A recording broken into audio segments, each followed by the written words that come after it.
Hello, and welcome to the 29th District House of Representatives Forum presented by the Rocky Hill Chamber of Commerce. My name is Henry Vassell, and I'm the Vice President of the Chamber. The Rocky Hill Chamber is proud to present this forum to help relay information to the voters. Thank you to the candidates, and thank you to the Rocky Hill Community Television for the use of this great facility. I would like to now introduce the two candidates. We have Kerry Wood, our Democratic candidate, and Andrew Lancie, a Republican candidate. The rules for the forum are I will be asking 6 questions. Each candidate will have 3 minutes to answer each question. There will be no extra time for rebuttals. However, a candidate can use part of their time in their next question for a rebuttal. Each candidate will have a 3-minute closing statement. We will get started with opening statements from each of our candidates. First, we have Andrew Lancie, a Republican candidate. Well, thank you, Henry. Thank you, Kerry. Thank you to the Chamber, and thank you to Rocky Hill Community TV for allowing us to come here today to do this forum. My name is Andrew Lancie. I am the Republican candidate for state representative here in District 29. And I want to start by just introducing myself. I've been in this community for 21 years. I'm currently a student at Central Connecticut State University, where I study finance. I went through the public school system here in Rocky Hill, all the way from Stevens to the middle school to Rocky Hill High School. And I've been involved here, and I continue to be involved here. I volunteer for Parks and Recreation. I'm also a commissioner for Planning and Zoning here in Rocky Hill. In this election, we have a lot to consider. Do we want to keep the same people or the same party in Hartford for the coming years? Right now, Connecticut is $4.6 billion in debt. And we've had the same leadership in this district for 61 years. It's time for a change. Right now, our 3 main problems that we have to talk about are taxes, tolls, and the overall future of Connecticut. We're overtaxed and unaffordable, and tolls isn't the response. We can find another way to fund infrastructure, as legislators have proposed. And for our future, we need to keep in mind our future generations when we head to the ballot in November. We need to think about what our needs are as a state and what our needs are as a community. I'm here not to be a leader for the Republican Party. I'm here to be a leader for District 29 and the community, as I have been and will continue to be. I have never left. I will always be here, and I intend to raise my family here. So there's a lot at stake here in this election, and let's all get together, show up at the polls in November, and say to the legislators in Connecticut that we want change. Thank you. Thank you, Andrew. And now we have Kerry Wood, our Democratic candidate. Your opening? Great, thank you. My name is Kerry Wood, and I'm born and raised in Rocky Hill, Connecticut. I was fortunate enough to go to 5 different public schools here and received a wonderful education. I went to the old Mosier School, and I went to West Hill, and I was redistricted, so I was able to go to Stevens School as well. I went to the middle school and high school. I had a wonderful education and a wonderful opportunity within our public schools, and I know how important that is for our future generations. After school here in Connecticut, I went to American University in Washington, D.C., and I majored in political science, and I was also fortunate enough to be an intern on Capitol Hill. After college, though, there was no question that I wanted to return to Connecticut. I love Connecticut. My family's here, and this was the place that I wanted to be. I've been working in real estate for the past decade. I was in the construction and development business, and I'm currently a commercial real estate agent. The reason why I wanted to get involved and run for this position is because over the years, many of my clients are doing business in other states versus Connecticut. Connecticut's really losing its competitive advantage. I see what other states are doing to grow their economy and create jobs, and I want to do that here in Connecticut. I know that we can do better. We need to stop the tax burden on the middle class. Many people here are seniors, many people here are middle-class families, and everyone is struggling over the same issues: increased taxes and affordability. We need to make sure we make the economy a priority again and focus on job creation. This is what I've been doing for the past decade, and I know that I can do this at the statewide level in a way that makes a big difference in our community. Connecticut is such a great place to live. This is a great place to raise a family and to retire. The story right now is a negative story about Connecticut, and I want to work to make that a positive one again. Thank you. Thank you. And now we'll move on to our questions. I will read the question for each candidate before they have to answer, and we'll start with Carrie. What are the first 3 goals you plan to accomplish if you are elected? Thank you, Henry. My 3 goals are small business growth, streamlining agency response time, and bringing dollars back to our district. Our Department of Economic and Community Development, which you'll probably hear Andrew and I call DECD going forward, under the Malloy administration gave tens of millions of dollars to large corporations and just kind of hoped that jobs would be created. I don't believe that that's the way forward. I believe we should absolutely be focusing on large corporations, but we have a small business sector that is willing and able to move forward and grow. I'd like to do this by working with local banks and our DECD by providing Connecticut-backed loans to small businesses. This costs our state nothing and causes the private businesses to do the work of the due diligence and will immediately kickstart the economy. Second, I want to streamline the way agencies do business. And what I do on the construction and development side, we do a lot of work with the Department of Transportation, DOT, and DEEP, Department of Energy and Environment.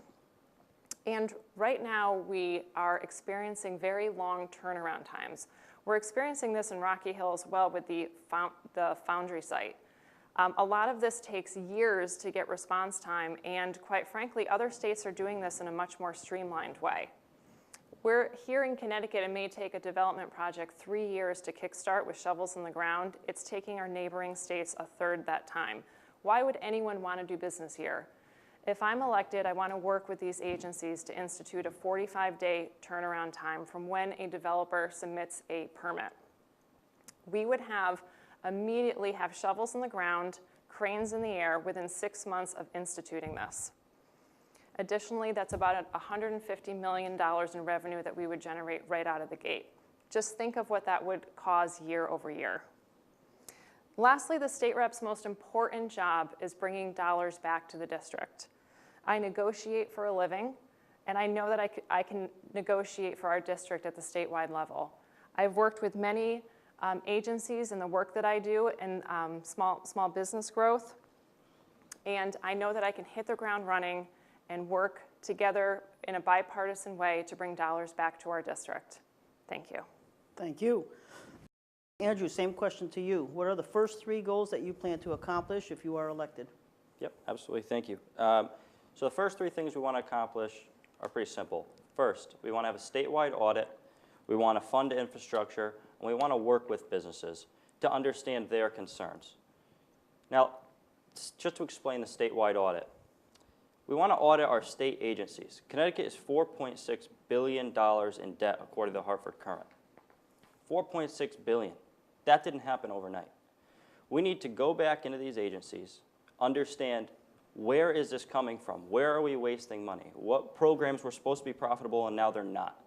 And we need to identify what needs to be changed. We can't have the conversation on cuts, on tax increases, on tax decreases. We can't have these conversations until we understand where are we losing the money. So the first step is to identify where are we losing money. Second step, fund infrastructure. Connecticut is ranked 48th out of the 50 states in infrastructure. That isn't good. It doesn't take a rocket scientist to understand that that is not what a state should be doing. Now, the plan that the Democrats have proposed is tolls, and that would bring hundreds of millions of dollars, according to the other side, into our state for the funding of infrastructure. Well, it would take years to implement. We would lose hundreds of millions of dollars in federal funding, and we'd also lose $30 million from trucking associations. So when you are already $4.6 billion in debt, we cannot do this. However, there was a plan proposed by the Republicans called Prioritize Progress. And what this plan does is it reallocates money to what we consider priorities. And infrastructure is a priority here in Connecticut. It would generate $63 billion in a span of 30 years to fund our infrastructure. And I think it's very important that our state representative gets on that plan and understands that we need to not put the burden on the taxpayers, but instead reallocate and fund our infrastructure. Last, we need to work with businesses to understand their concerns. Right now, Connecticut is ranked 44 out of 50, according to Forbes, in business climate.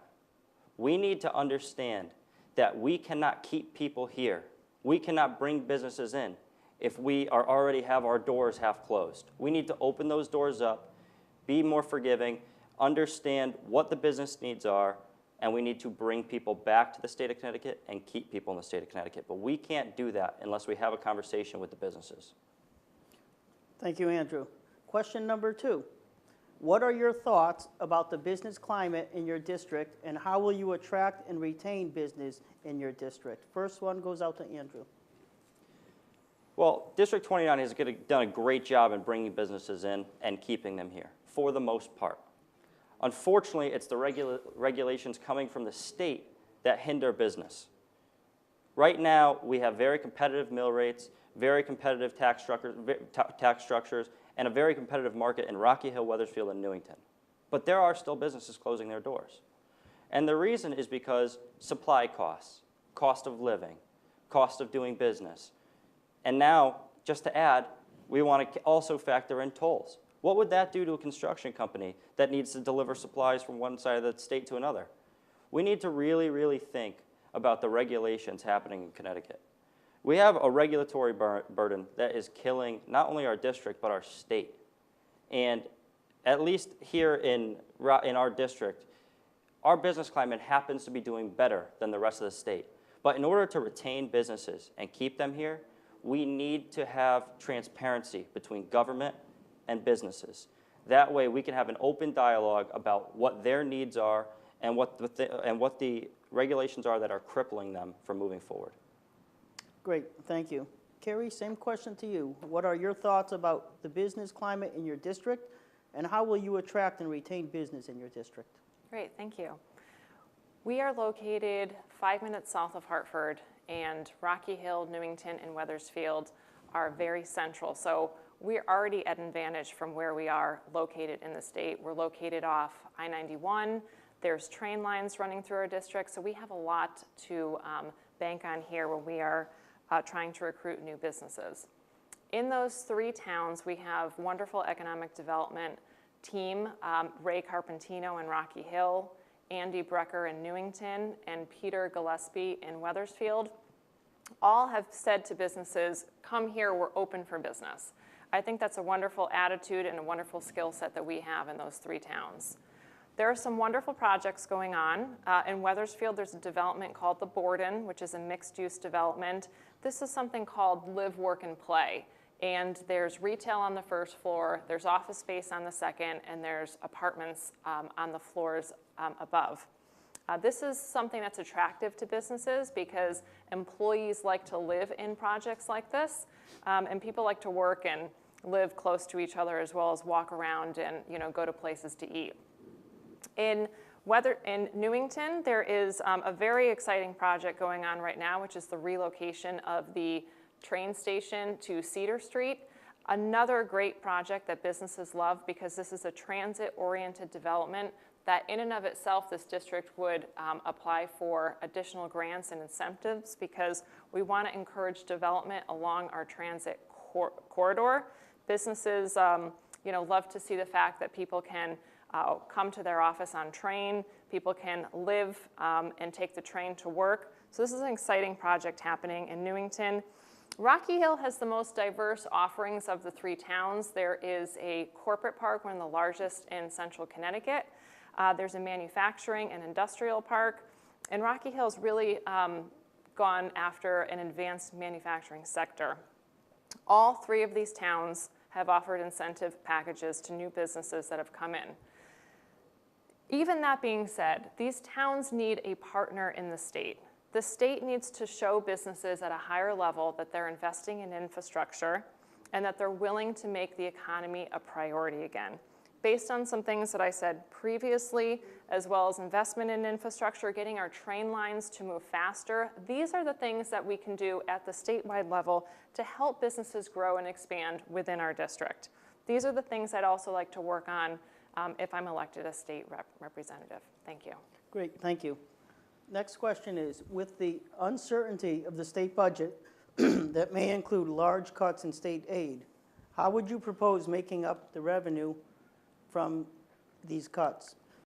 Carrie, you'll answer first on this one? Sure. Well, my number one goal is to maximize state aid to the district. Over the years, when I've, on the commercial real estate side, I negotiate contracts for a living. It is really important that we elect a strong, experienced state representative to represent the district at the statewide level and make sure that the dollars are coming back to the district. We live in one of the districts that pays more to the state than we get out. I also helped pass legislation. When I was president of the Connecticut Young Democrats, I worked on passing legislation that allowed 17-year-olds to vote.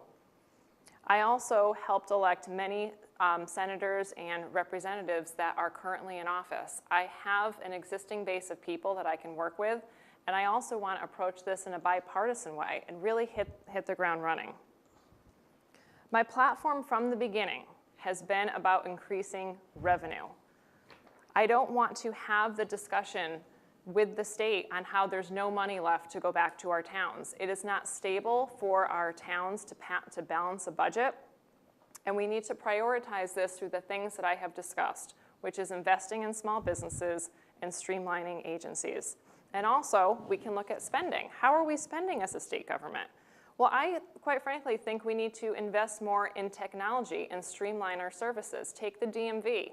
We've all waited in line for hours to get a new license, to register a car. And in other states, you can register online or pick an appointment online and then show up and be processed. These are things that will help us move our state forward and reduce spending. I also want to engage frontline state workers. When there's a budget crisis, our state workers are demonized and called all sorts of things. When the fact is these are experienced people who have been working for our state, many for decades, that know how their agency can function better. Frontline workers need to be at the table when we're discussing ways to reduce spending at the state. They have a lot to say. Many of them work in our district. I've talked with many of them at the doors, and I want them at the table when we're discussing ways to reduce spending. Thank you. Great, thank you. Andrew, same question to you. With the uncertainty of the state budget that may include large cuts in state aid, how would you propose making up the revenue lost from these cuts? Well, I mean, we happen to agree here that we need to go back and we need to make sure that our district has proper funding. It's unfair to say what specific areas are going to be cut and where we're going to make up for revenue because we simply don't know how much it is yet. But what I can tell you is similar to what Carrie said, that we need to work to make sure our district has the funding we need. I happen to understand where the experience side comes from, but I disagree. The experience that I have is what is necessary to make sure that we get the proper funding. I have volunteered on campaigns, just like Carrie. She worked for Young Democrats, I work for Young Republicans, College Republicans, and I'm on the executive board for the National Committee for College Republicans. We understand what we need. This state understands what we need, and this town definitely understands. We have a senior center right now going to referendum on the ballot. If that passes, if the voters decide that that is what we want, and that passes, we will need someone to stand up and say, we want help funding that senior center. So when we talk about funds coming into the district, we need to be able to work together, work across the lines, and understand that this isn't about Republican, Democrat, doesn't matter. It's about community, District 29, Rocky Hill, Weathersfield, Newington, period. And for me to say which specific areas are going to be cut would be inappropriate, and it wouldn't be a sophisticated explanation. Great, thank you, Andrew. With the ever-increasing need for senior activities and excellent schools to maintain a healthy district, how can you help with funding for these important areas? This is for Andrew. I'm sorry, can you say that one more time? Okay. With an ever-increasing need for senior activities and excellent schools to maintain a healthy district, How can you help with funding for these important areas? Okay, thank you. Well, it kind of leads back into the question we just answered. We need someone to go there to fight for grant money. We need someone to go there to stand up for our community. Our seniors are in desperate need of help, and we have to help them and give them the programs they need, whether it's help for lunches, whether it's help for programs, whether it's help for transportation. I know the veterans need help for transportation here in Rocky Hill. I know the students need help for transportation here in Rocky Hill. We need to stand up, come together, and fight so our district can have the proper funding. As for education, now, we need to make sure that our education is being funded properly, but not just high school education, middle school education. We're talking about vocational schools. We're talking about giving children opportunities to try something other than a four-year university. I think four-year universities are great, and I think that the more kids that do it and it works for them, great. I think that's great for you, but I think there are also a group of kids that are being neglected because they're not being led down the path to say vocational schools are great too. How about going to be a plumber? You can make a great living in that. How about going to be a car mechanic? You could be great in that. I think it's very important for us to open our eyes and widen the reach for students to have. That way they can go and try new things and not just what is typical. I think it's very important to fight for that funding so that we can give the kids an opportunity to make a choice for the rest of their life. Great, thank you, Andrew. Carrie, same question to you. With an ever-increasing need for senior activities and excellent schools to maintain a healthy district, how can you help with funding for these important areas? Thank you. I just want to let the seniors know, the ones that I've met going door to door, that it's been wonderful to meet you, and thank you for opening your doors to me. And I hear your concerns, I do. And I want to work with you on how we can solve them going forward. I support the seniors in our town in many ways, but I would like a more comprehensive look at how we can take supporting seniors to a next level. The seniors in our district are struggling on fixed incomes with expenses and taxes that are increasing more than their incomes. It is my goal to increase revenue in the state so we can start phasing back some of these expenses and, quite frankly, keep people here. Because many of these expenses are not just struggling seniors, but it's also people when they're done with work saying, we're going to move south, we're going to move out of Connecticut. By increasing revenue and by working on ways to keep people here, we can pay for some of these tax cuts. And here are some of the things that I'd like to do. I want to remove the tax on Social Security and pensions. We are not competitive compared to other states if we don't figure out a way to phase these things out. How we can pay for those is by keeping people here. Currently, a couple in their 60s, retired with their house paid off and money in the bank, leaves, and we are not replacing them. They are contributing to our economy on a daily basis. If we're able to keep them here, we can start phasing in some of these tax reductions. These are valuable members of our community and our economy. And some other things I'd like to do is talk about property tax relief for people 62 years of age and older. Again, something that can be phased in over time, paid for by keeping people here in the state. We have to work on the cost of prescription drugs. We also have to fight to make sure the Medicare Savings Program stays in place. This has been on the chopping block for the last 4 years, and we have to make sure that this is covered. This is affecting many seniors in our district. I was the chairperson of a group called Faith in Action, and we did things where we provided transportation to seniors, we provided companionship, we did yard work, things like that. And I think it's important for communities to have these types of programs in addition to the health and services sector of the town government. We currently don't have the Faith in Action program in Rocky Hill anymore, and I'd like to work with different groups on making sure this comes back. Regarding economic cost sharing, we really need to take the politics out of this and make sure that we are able to provide answers to towns in a timely way so that their budgets can be stabilized. Great, thank you, Carrie. This next question is going to go to you first, Carrie. Businesses often talk about the high cost of doing business in the state of Connecticut. Are there any taxes or fees that you think we should eliminate right away? And are you in support of tolls or other fees that will affect the cost of business in Connecticut? Thank you. There is not just one thing that can be eliminated. This is a holistic approach. We have so many diverse types of businesses in this state that this is what we struggle with for decades as a state of how we keep businesses here. For example, depending on what town you are in, there's fragmented services that are offered. If you're a manufacturing company or a software company that requires a lot of electricity use, we are a high cost state for that.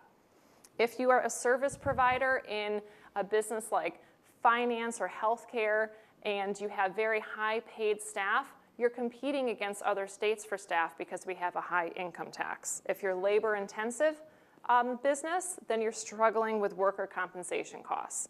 If you're a small business, you're struggling with labor costs. I have supported having stakeholders from all these businesses at the table to move the state forward. And here are some ideas. We can work on generating more electricity locally, using wind and solar, using microgrids, as well as using enhanced storage systems.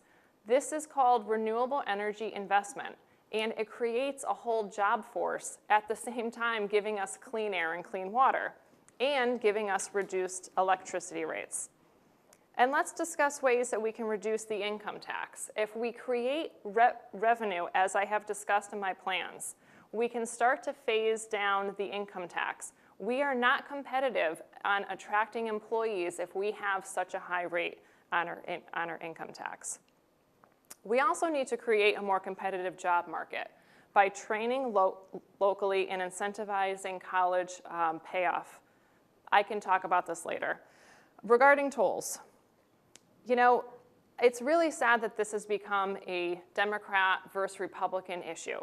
I've spoken to many people in the district, and the first thing we need to do is guarantee that funds from tolls goes into a lockbox. This measure is on the ballot in November. If this passes, then we can start talking about tolls.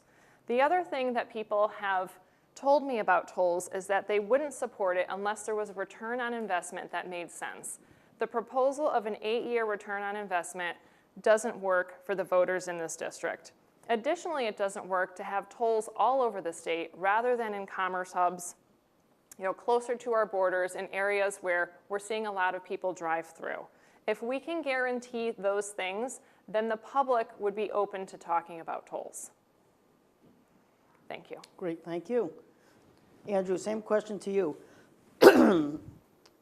Businesses often talk about the high cost of doing business in the state of Connecticut. Are there any taxes or fees that you think we should eliminate right away? And are you in support of tolls or other fees that will affect the cost of business in Connecticut?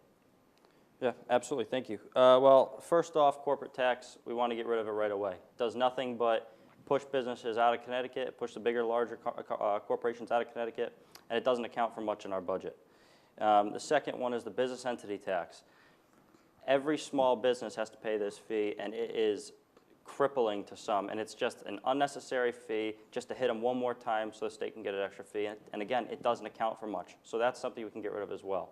You see, Connecticut is in the bottom tier for almost every single business-related question. When you talk about the climate, when you talk about cost, when you talk about supplies, anything, we are in the bottom tier.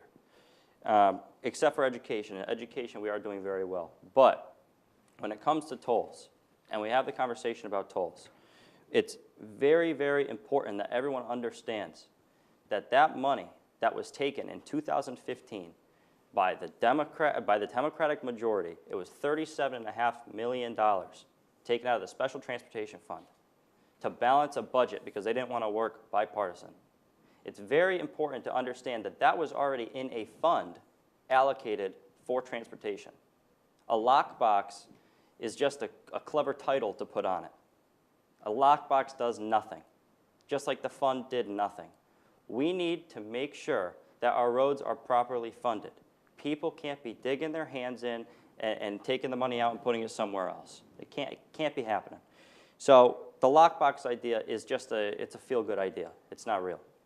But for tolls, the hundreds of millions of dollars we lose from the federal government, the $30 million we lose from the Trucking Association, and the amount of money it would bring in. And by the way, they're the picture-taking tolls like they have on the Mass Pike, which are mostly uncollected because when they blink your plate and then it sends to an out-of-state car, they don't want to bring them back to go to court because it's not worth it. They won't make the money back. In fact, they'll lose money.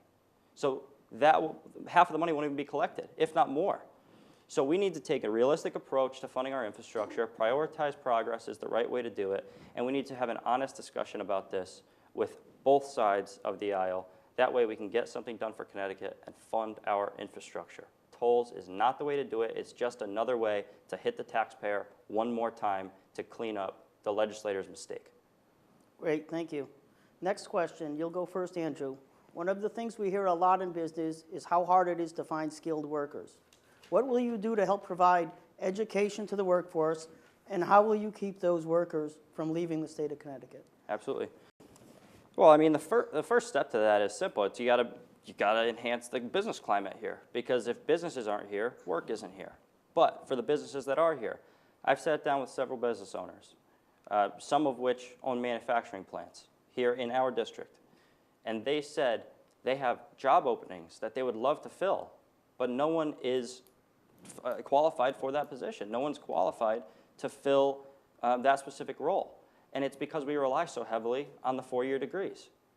They want somebody coming out of a specific program for manufacturing, and they're willing to pay for it. See, the problem is our state, it provides an environment in which we think it's forced on us that we have to go to a university. It's not true. There are very successful people that haven't. And I think we have to work with the businesses to promote other options for education, promote other careers that can be pursued without a degree, as many companies are doing now. And we need to promote the opportunity that is there for the children, for the middle-aged family, for the retiree, for whoever's looking for the career. We need to look at those options, and we need to broadcast them to everybody so that they know they're there. Carrie, for you, one of the things we hear a lot in business is how hard it is to find skilled workers. What will you do to help provide education to the workforce, and how will you keep those workers from leaving the state of Connecticut? One of the biggest issues going on right now is Pratt & Whitney and General Boat and General Dynamic have, Electric Boat, and General Dynamic have been awarded large contracts that for the next decade they're going to be employing thousands of people. We've read in the paper that they're unable to find the skilled workforce here in Connecticut, so we've had Goodwin College step up and start to do some training. This is how we close the skills gap, by planning ahead, seeing what industries are booming, and working with our college and university system to train for these skills. We have an agricultural school at UConn. One of the most booming industries in our state right now is the beer and winemaking industry. Yet we are not training for these industries at our agricultural school. When we look ahead and plan ahead and work with these types of businesses, this is how we can funnel skilled workers into a growing business. Additionally, farming, which is changing right before our eyes, people looking for more organic, more sustainability, more humanely raised produce, can be trained right here at UConn, our agricultural school. In addition, help preserve farmland. And again, that's a quality of life issue which benefits the state in the long run. A lot of these farms are closing. So if we can help in preserving farmland and applied skilled workforce, let's look at that option. We know that advanced manufacturing is booming. We know biotech and fintech is booming. It is up to us as legislators to work with the university system to make sure that these skills are being trained for in our university system. I mean, we have amazing schools here. We have Yale, University of Hartford, Trinity, Wesleyan, just to name a few. There's no reason why we shouldn't be training for these highly paid, highly skilled jobs. Additionally, how do we create a pipeline of workers? I want to look at the cost of paying for college. It is a burden on working families. So if we can institute a college loan payoff program here in our state over 5 years, what we do is it's backloaded. So we slowly pay off the loan working with graduates, the state, and private institutions. We would immediately create a pipeline of workers skilled workers to start funneling into the workforce here in our state. This program pays for itself. Over 5 years, we have someone that's contributing and paying and participating in the economy. Thank you. Great, thank you. And now we'll have our closing statements. Each of our candidates will have 3 minutes to provide a closing. Carrie Wood, our Democratic candidate, will go first. Thank you. Thank you to the Rocky Hill Chamber. Thank you, Andrew. This has been a wonderful opportunity to address everybody. And I wanted to say thank you for everyone that has opened the doors for me on the campaign trail and invited me to events. It's been wonderful to connect with everyone in the district. As you can see, you have a choice on November 6th to elect a business person with experience growing the economy and creating jobs, or a college student. We need to make sure that we elect strong representation for this district. I believe I'm the best person for the job. While I admire Andrew's passion, I think that now is the time in our state that we elect people that are able to hit the ground running and move the state forward. I have laid out many programs during this debate that will have shovels in the ground and cranes in the air and revenue coming in within 6 months of implementation. By increasing revenue through our small business loan, by implementing a skilled workforce through a college loan payoff, and bringing together leaders in our colleges and university systems to help close the skills gap. Also, I discussed streamlining agency response time. All of these solutions above would immediately turn our economy around, have cranes in the air, shovels in the ground, people working in the state, where we can take that revenue and slowly start to phase in tax decreases for the middle class. I want the state to be working for us, to be a partner for us, to be working alongside us. The state currently is an obstructionist way of doing business. I know that this is a great place to live. This is a wonderful place to raise a family. We have great education systems that always can be, improved, but I really love this area, and I know that the negative narrative that we're now on can be changed to a positive one. I also want to make sure that we elect people that are willing to work in a bipartisan way. The federal level and the way things are going there is definitely not the way forward. It's hurting our country, and it's really important that we elect people that are willing to work across aisle. No matter who the governor is, I will work with that person to make sure I get the most money back to the district if I'm elected as your state rep. And I encourage you across the state to do the same thing, to elect people that are willing to work together, leave the partisanship at the door, and work as hard as they can for the district. Thank you. Great, thank you. Andrew, your closing statement. Thank you, and thank you, Carrie, for coming. Thank you, everybody, for hosting this. And I happen to agree with Carrie. The choice is simple. We can continue to elect the same party that has left us with failing infrastructure, $4.6 billion in debt, and businesses fleeing our state as well as residents. Or we could take a chance and elect the other party. See, I don't really know what experience that I'm missing that the legislators in Hartford have that would benefit us, because it seems to be that the experience in Hartford has led us to nothing but destruction. And the main thing we want to talk about here is our district. It's not about me.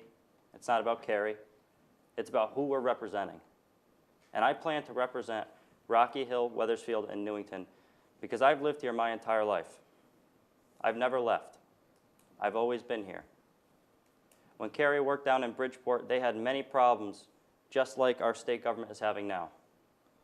And I do not think Bridgeport and Rocky Hill are similar, and Wethersfield and Newington.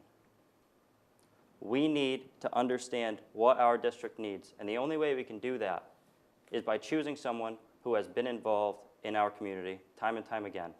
And I will be very, very happy to stand up and fight for District 29 on November 7th, the day after we win, on November 6th. And I hope everyone gets out there to vote. Even if you're voting against me, it's very important to make sure that you get out there and vote because your vote matters. So I want to thank everybody once again, and have a good night. Great, thank you. On behalf of the Rocky Hill Chamber of Commerce, I would like to thank you both for participating. I would also like to thank everyone working behind the scenes. President of the Chamber, Brian Wazina, Michael O'Toole, Andy Brescia, and Dave Overson.